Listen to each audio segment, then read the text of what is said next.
नमस्कार दोस्तों, आपका स्वागत है आपके अपने YouTube चैनल प्रतिभा की कहानी पर। चलिए शुरू करते हैं आज की रोचक एवं ज्ञानवर्धक प्रस्तुति। एक समय की बात है कि एक शहर में एक राजा रहा करता था। उसके 7 विवाह हुए थे, परंतु उसके यहाँ कोई संतान नहीं थी। वह इस बात को लेकर हमेशा परेशान रहता था। राजा बहुत ही दुखी रहता था। वह बहुत से संत महात्माओं के पास गया, परंतु उसे इस बात का भी कहीं से पता नहीं चल सका कि उसके भाग्य में कोई संतान है भी या नहीं भी। एक बार वह राजा और रानी साधु संतों की सेवा करते करते परेशान हो चले थे। उनके मन में एक अभिलाषा अधूरी थी। वो ये थी कि उनके पास कोई भी संतान नहीं थी। धन संपत्ति तो बहुत थी, प्रजाजनों का प्यार तो बहुत था, लेकिन संतान की कमी बार बार राजा और रानी को परेशान किए। राजा और रानी को हमेशा दुखी करती थी। एक बार जब राजा काफी निराश हो गया तो वह एक साधु के पास गया और उसकी 12 वर्षों तक सेवा की। साधु उस पर बहुत प्रसन्न हुआ। उसने राजा से कहा, वत्स, जो कुछ मांगना चाहो मांग लो। राजा ने कहा, महाराज, मेरे पास आपका दिया हुआ सब कुछ है। साधु ने फिर से पूछा, वत्स, जो कुछ मांगना है मांग लो।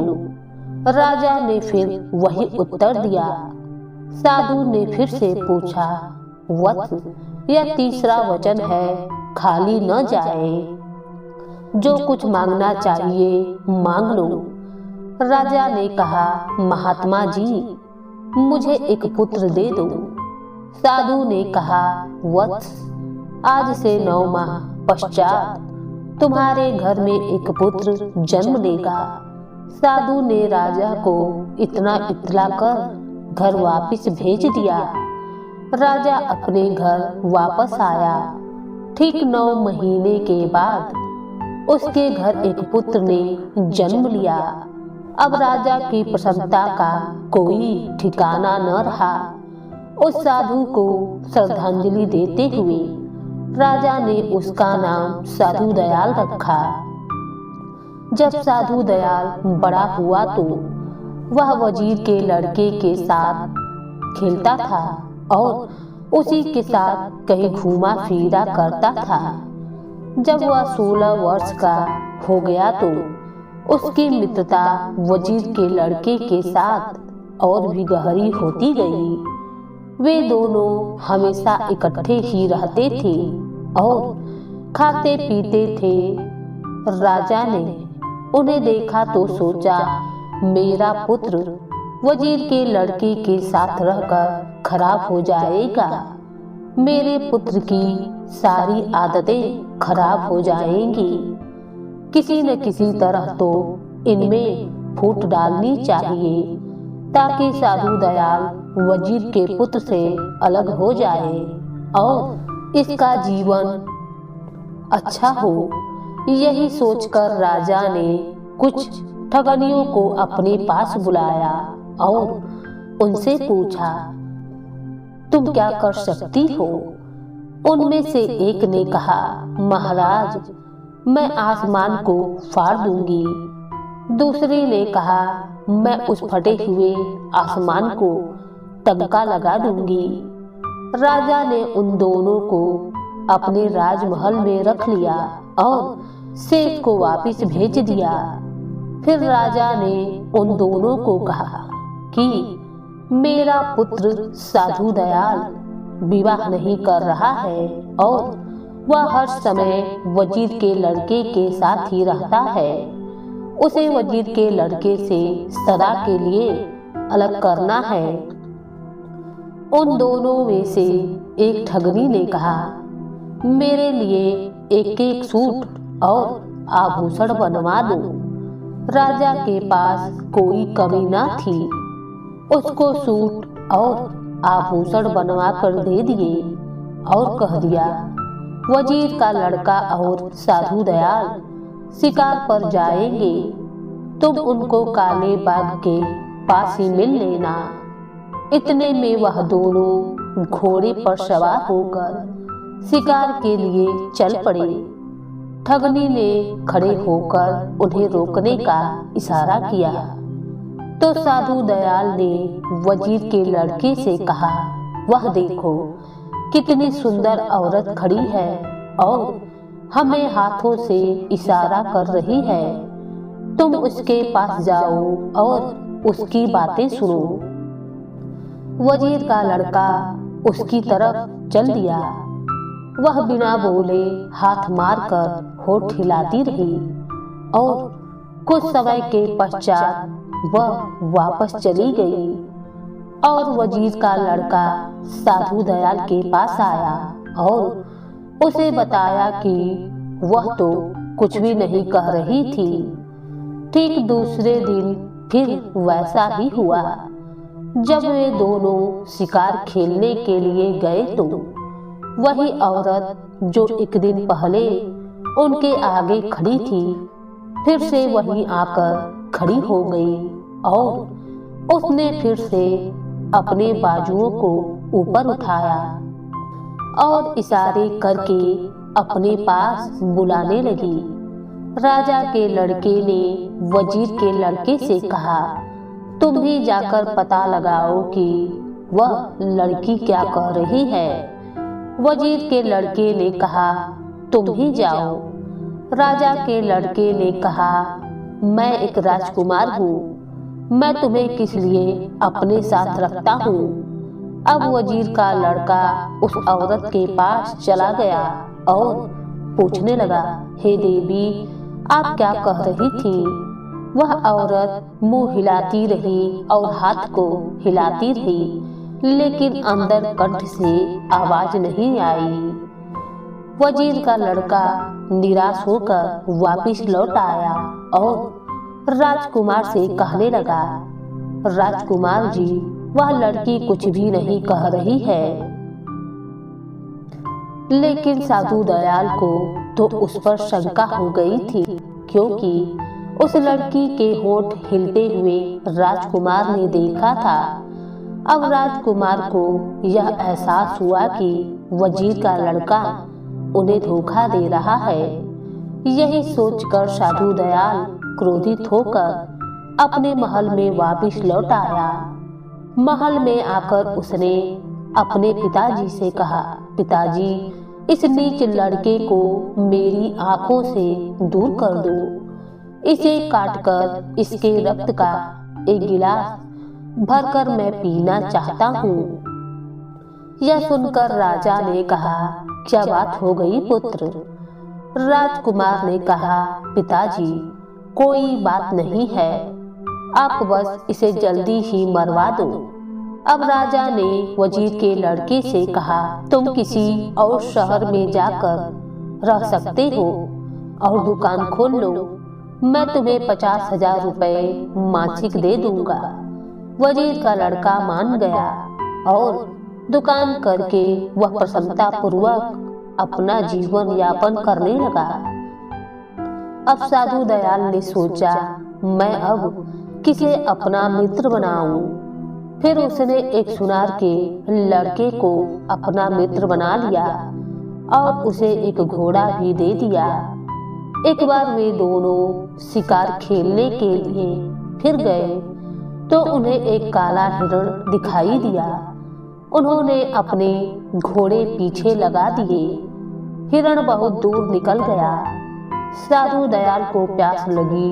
उसने सुनार के लड़के से कहा, मित्र, तुम किसी वृक्ष पर चढ़कर देखो कि कहीं तालाब या नहर नजर आ रही है जहां से हम पानी पी सकें। यह सुनकर सुनार के लड़के ने कहा, हम तो आभूषण बनाने वाले हैं, मुझे क्या पता कि ब्रिज पर कैसे चढ़ा जाता है।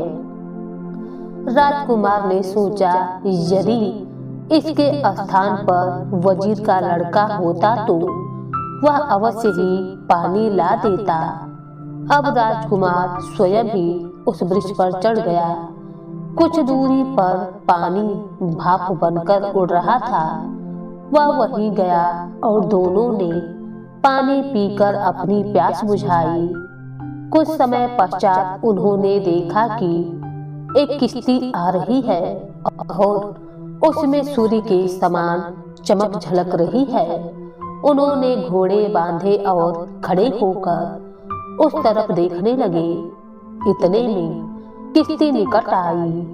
उनमें एक बहुत सुंदर लड़की बैठी हुई थी, जो कि आभूषणों से लदी हुई थी।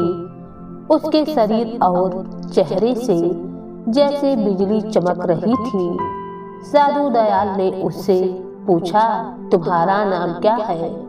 यह सुनकर उस लड़की ने सुरमे की सलाई अपनी आंखों में डाल ली। राजा ने लड़की से पूछा, तुम्हारा शहर कौन सा है? उस लड़की ने अपनी चूड़े वाली बाजू ऊपर कर ली। फिर जब उससे कुछ और पूछा कि तुम्हारी कहीं मंगनी उंगनी हुई है या तुम्हारा कहीं विवाह हुआ पड़ा है, तो उसने चांदी का एक सिक्का उठाकर अपने हाथों पर रखा और उस पर राख डाल दी। फिर वह किश्ती पर बैठकर चली गई। अब राजकुमार वहीं पर गिर पड़ा और विलाप करने लगा। वह कहने लगा, मुझे वजीर का पुत्र और वही लड़की चाहिए। सुनार का लड़का घोड़े पर सवार होकर जल्दी जल्दी घर पहुंचा और राजा को सारी बात बता दी। राजा ने वजीर के लड़के को संदेश भेजकर वापस बुला लिया। फिर राजा और वजीर का लड़का साधु दयाल के पास पहुँचे। वहां पहुँचने पर राजा का लड़का उठा और वजीर के लड़के को गले से लगाकर फिर वजीर के लड़के ने राजा के लड़के से कहा, अब तुम बताओ कि कल उस लड़की ने तुमसे क्या कहा था? तो साधु दयाल ने कहा, जब मैंने उससे उसका नाम पूछा तो उसने सुरमे की सलाई अपनी आंखों में डाल ली। वजीर के लड़के ने कहा, उसका नाम नैनाबाद शहजादी है। फिर राजा के लड़के ने कहा, जब मैंने उससे उसका पता पूछा तो उसने लोटा उल्टा कर दिया। वजीर के लड़के ने कहा, उसका नाम लोटा साहिबा है। राजकुमार ने कहा, जब मैंने उससे पूछा कि क्या तुम्हारी सगाई हुई है या तुम्हारा विवाह हुआ है, तो उसने चांदी का 1 रुपया निकालकर उछालकर अपनी हथेली पर रखा और उस पर राख डाल दी। वजीर के लड़के ने कहा, न तो उसकी मंगनी हुई है और न ही उसका विवाह हुआ है। उसने वह रुपया अपने हाथों पर रखकर यह बताया है कि यह रुपया तुम्हारे हाथ में है। इसका मतलब यह है कि तुम उससे विवाह कर लो। जो उसने रुपये पर राख डाली, उससे उसने यह बताया कि यदि तुम उससे विवाह न करोगे तो तुम्हारे सिर में राख। फिर राजकुमार ने कहा, जब मैंने उससे कहा कि उसके शहर का नाम क्या है, तो उस लड़की ने अपनी चूड़े वाली बाजू ऊपर खड़ी कर दी। यह सुनकर वजीर के लड़के ने कहा, उसके शहर का नाम है चंदनपुर। वजीर के लड़के ने कहा, मित्र, जो कुछ भी हुआ वह ठीक ही हुआ है। अब तुम उस शहर की ओर चलो और उस सुंदर लड़की से मिलो। दूसरे दिन दोनों अपने घोड़े पर सवार होकर उसी शहर की ओर चल पड़े। चलते चलते वे वहीं पर पहुंच गए। वजीर के लड़के ने कहा, लो मित्र, अब हम यहाँ पर आ पहुँचे हैं जहाँ हमें आना था। उन्होंने रहने के लिए स्थान खोजना आरंभ कर दिया। वे एक महरी के घर पहुँचे और उससे रहने के लिए जगह मांगी। उस महरी ने उन्हें रात व्यतीत करने के लिए स्थान दे दिया। रात को वे खाना खाकर सो गए। अगले दिन वजीर के लड़के ने महरी से पूछा, क्या यहाँ के राजा की लड़की अविवाहित है? यह सुनकर महरी को क्रोध आ गया और उसने उनसे कहा, आप कृपा करके यहाँ से चले जाइए। आगे से मेरे घर भूलकर भी नहीं आना। यदि तुमने राजा की लड़की के संबंध में कोई बात की तो राजा तुम्हें मार डालेगा और तुम्हारे साथ साथ मुझे भी मार देगा। आगे वह कहने लगी, जो भी व्यक्ति राजा की लड़की की बात करता है तो राजा उसकी आंखें निकलवा देता है, राजा ही उसके हाथ भी काट देता है। अंत में उस व्यक्ति की कुत्तों से चीड़-फाड़ करवा देता है। आगे उसने कहा, मैं उस राजा के यहाँ महरी का काम करती हूँ। मैं ही उस राजा की लड़की के महल में जल भरा करती हूँ। अब वजीर के लड़के ने उस महरी के हाथ पांव जोड़ने लगे और उसकी हाथों में 5 स्वर्ण मुद्राएं रख दी और कहा, तुम जाकर उस लड़की से कह देना कि जिसके साथ तुमने किश्ती में बैठकर नदी किनारे संकेत भाषा में कुछ बात की थी, अब वे तुम्हें लेने के लिए आ गए हैं। महरी ने राजा की लड़की को सारी बातें बता दी तो उसने कहा, आज शाम को मेरे पास उनके लिए भोजन आदि लेकर आना। महरी ने कहा, जी अच्छा, मैं ले आऊंगी। अब राजकुमारी का चेहरा प्रसन्नता से खिल उठा। जब महरी वापस आई तो उसने उन दोनों को सारी बात बता दी। दोनों प्रसन्न हो गए। शाम को महरी भोजन आदि लेने के लिए महल की तरफ चली गई। राजकुमारी ने उन्हें सिंदूर थाल परोस कर दे दिया। महरी भोजन लेकर पहुंची और उन दोनों को खाने के लिए दे दिया। वे दोनों खाने के लिए बैठ गए। राजा के लड़के के थाल में वजीर के लड़के ने देखा कि एक मंदिर का तस्वीर बना हुआ है। उसने राजा के लड़के से कहा, मित्र रुको, अभी तुम भोजन मत करना। साधु दयाल ने बड़ी हैरानी से पूछा, कहो मित्र, क्या बात है? अब वजीर के लड़के ने कहा, मित्र, इस थाल की तरफ देखो, इसमें एक तस्वीर है। इसमें उत्तर दिशा की तरफ एक मंदिर है। नैना बादशाही ने तुम्हें आज रात 9 बजे उस मंदिर में बुलाया है। तुम भोजन खाकर वहां जाकर मंदिर में बैठ जाना।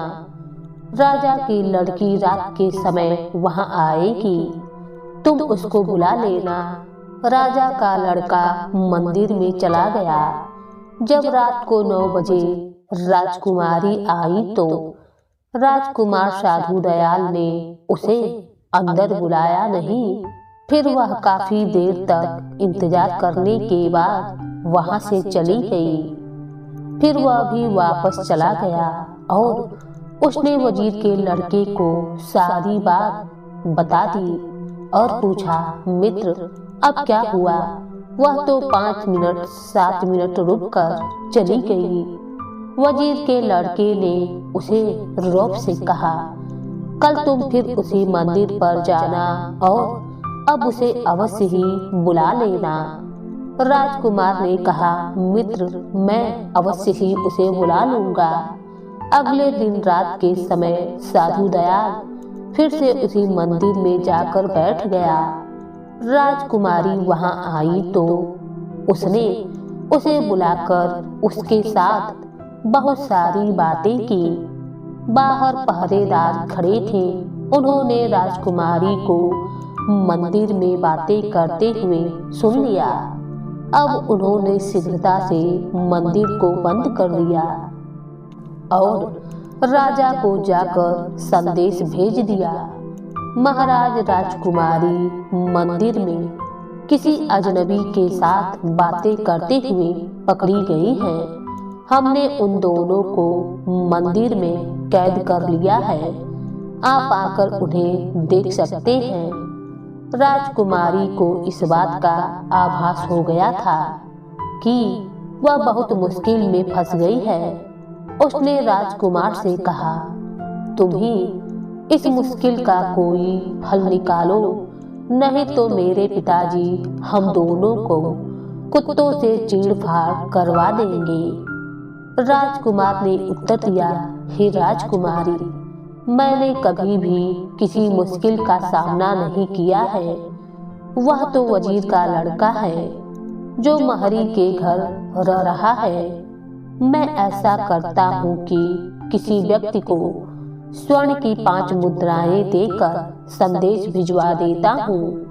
राजकुमार मंदिर की छत पर चढ़ गया और बाहर जाते हुए एक व्यक्ति को बुलाकर उसे 5 स्वर्ण मुद्राएं देकर कहा कि उस महरी के घर के आगे जाकर कह देना, जो कट्टा मक्की चर रहा था वह पकड़ा गया है। यदि किसी का हो तो उसे छुड़ा लो। उस व्यक्ति ने वैसा ही कह दिया जैसा उसे कहा गया था। वजीर के लड़के को इस बात का पता चल गया कि अब वे फंस चुके हैं। उसने शीघ्रता से महरी को जगाया और उसे 5 स्वर्ण मुद्राएं देकर कहा, जल्दी से मुझे मिठाई का थाल लाकर दे दो।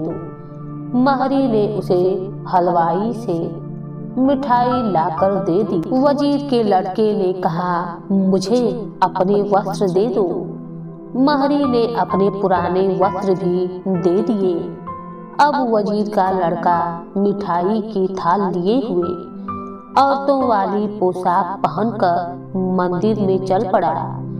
उसने वहां पहुंचकर पहरेदारों से भीतर जाने की आज्ञा मांगी तो उन्होंने कहा, तुम भीतर नहीं जा सकती। उसने कहा, मेरा पति फौज से वापस लौटा है। मैंने उसके लिए मन्नत मांगी थी। मैं मन्नत पूरी करने के बाद ही अपने पति देव से बात कर पाऊंगी और यह थाल तुम्हें ही देना है।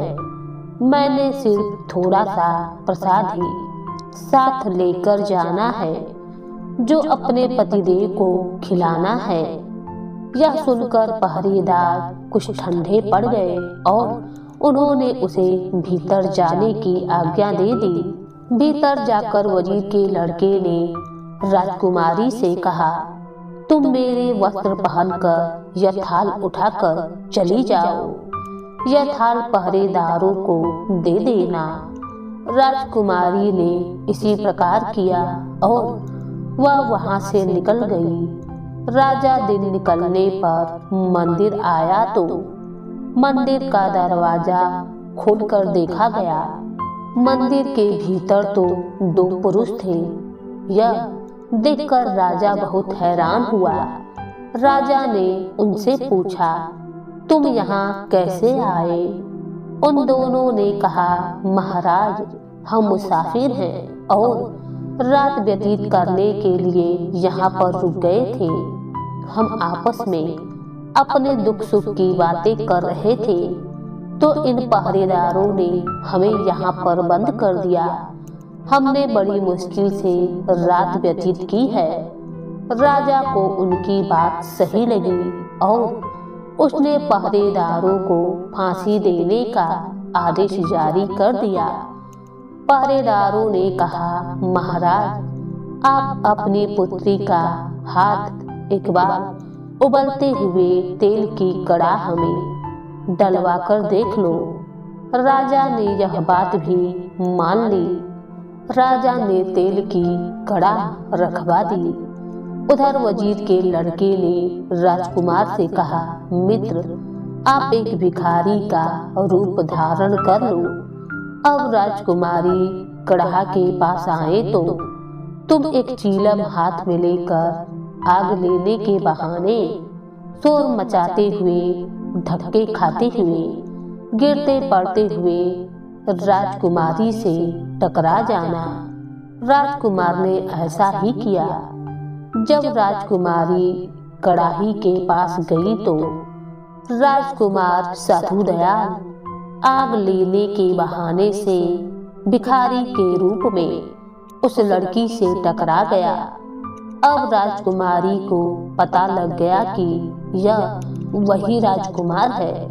उसने कहा, इस भिखारी के अतिरिक्त यदि कोई और मुझे छुआ हो तो मेरा हाथ जलकर राख हो जाए।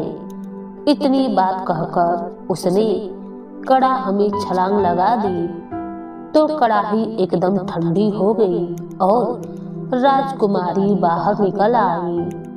राजा ने उन पहरेदारों को मारने का आदेश जारी कर दिया तो राजकुमारी ने कहा, पिताजी, इनको शक हो गया होगा, कृपा करके आप इन्हें मत मरवाइए। राजकुमारी के कहने पर राजा ने उन पहरेदारों को छोड़ दिया। फिर राजकुमारी ने अपने पिता से कहा, पिताजी, मैंने अपना वर खोज लिया है, मेरा विवाह कर दो। राजा ने उसका विवाह साधु दयाल के साथ कर दिया। दोनों मित्र अपने राज्य लौट आए। राजकुमार और राजकुमारी बड़ी ही प्रसन्नता से राजमहल पहुंचकर रहने लगे।